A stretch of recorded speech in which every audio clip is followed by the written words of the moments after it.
Welcome to దృశ్యం news. Telangana రాష్ట్ర MLC Kalvakuntla Kavitha శనివారం నిజామాబాద్ జిల్లా ఎడపల్లి మండలంలో పర్యటించారు.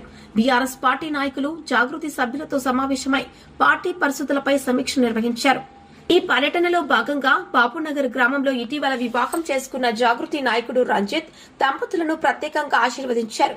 అనంతరం కుర్నాపల్లి గ్రామానికి చేరుకున్న ఎమ్మెల్సీ మాజీ సర్పంచ్ మరియు బీఆర్ఎస్ సీనియర్ నాయకుడు రవీందర్ కుటుంబాన్ని కలిసి రవీందర్ మనవడికి ఆశీస్సులు అందించారు. అదేవిధంగా ముస్లిం నాయకులు మరియు కార్యకర్తలకు బక్రీద్ పర్వదిన శుభాకాంక్షలు తెలిపారు. కార్యక్రమంలో బీఆర్ఎస్ పార్టీ నేతలు, జాగృతి కార్యకర్తలు, అనేక మంది స్థానికులు పాల్గొన్నారు.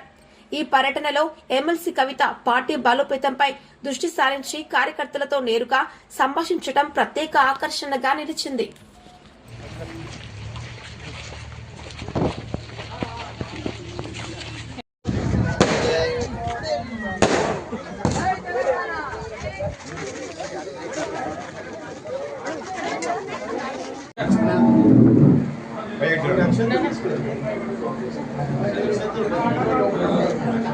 అదే మీ అంతా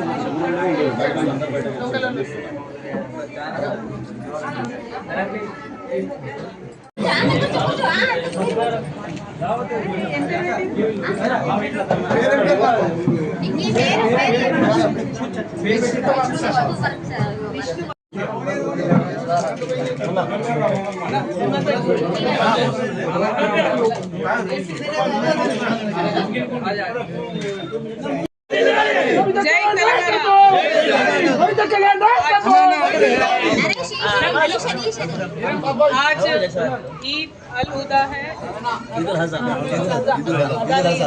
ईद उल अज़हा आज ईद उल अज़हा है और इस मुबारक मौके पे मैं हमारे तेलंगाना के सारे मुसलमान भाई बहनों को बहुत बहुत मुबारकबाद देती हूँ। आज कुर्बानी की बात होती है और जिस तरीके से इंसान को सबके लिए कुर्बान होते हुए सबको साथ मिलाते हुए चलने का एक बहुत बढ़िया मैसेज इस मौके पे हमें मिलता है। इसको लेके बकरीद का स्पिरिट लेके तेलंगाना में जो गंगा जमने की तहजीब है इसको बरकरार रखते हुए आगे बढ़ना है और आप सबको वापस मैं एक बार बहुत बहुत मुबारकबाद देती हूँ। और तेलंगाना का जो स्पिरिट है इसको दिखाने का वक्त है, हम सबको मिल के रहने की बहुत बहुत ज़रूरत है। Thank you. जय तेलंगाना, जय तेलंगाना, जय केसीआर।